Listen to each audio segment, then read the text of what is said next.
Baishapa, Ñandeyara Topendero Basa. ¿Qué tal amigos? ¿Cómo están? Que Dios les bendiga. Continuando con nuestra lección Voz Activa, hoy tenemos la cuarta y última clasificación. Aibotapeyesare Cochereje, quiero que me atiendan. La número 4. Ñe apocañu significa voz susuntiva. Concepto. Pe mava oyapoucano ambuepe jae oyapoba. Ñeku güero tena iñemombuku ro.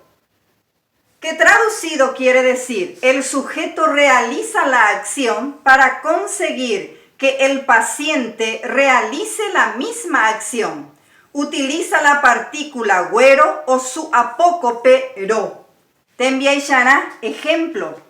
El primer verbo que tenemos es un verbo oral que significa gritar.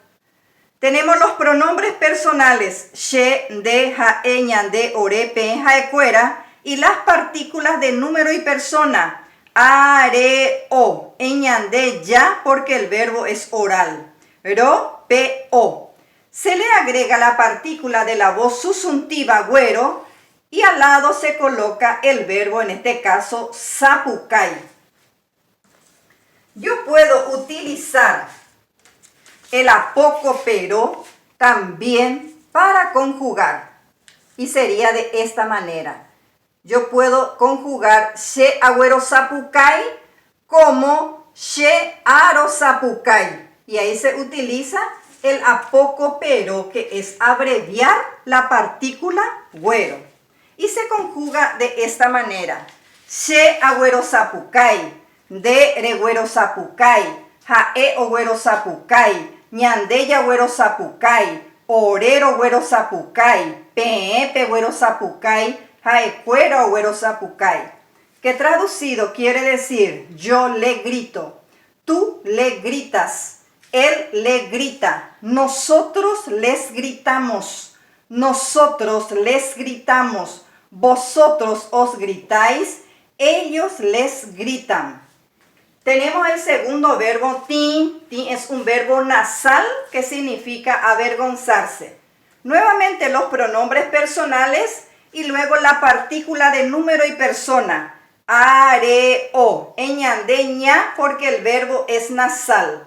Ro, pe, o. Se le agrega la partícula de la voz susuntiva güero y el verbo tin en este caso. Y se conjuga así. She agüeno tin. De regüeno tin, jae o bueno tin, ñande ñagüeno tin, orero bueno tin, peepe bueno tin, jaecuera o bueno tin, que traducido quiere decir, yo me avergüenzo, tú te avergüenzas, él se avergüenza, nosotros nos avergonzamos, nosotros nos avergonzamos, vosotros os avergonzáis, ellos se avergüenzan.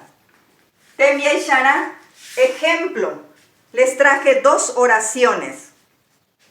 La primera oración dice, Lushi ogüero yero kukuñataime, que traducido quiere decir, Luciano le hace bailar a la señorita. La número 2, Kalo ogüero guatacurepe, que traducido quiere decir, Carlos le hace caminar al cerdo. En estos dos ejemplos, el sujeto realiza la acción. El sujeto lushi y caló en este caso. Con la utilización de la partícula güero en ambos verbos. Para conseguir que el paciente realice la misma acción. Así termina nuestra lección de hoy. Ya yo ya bebé.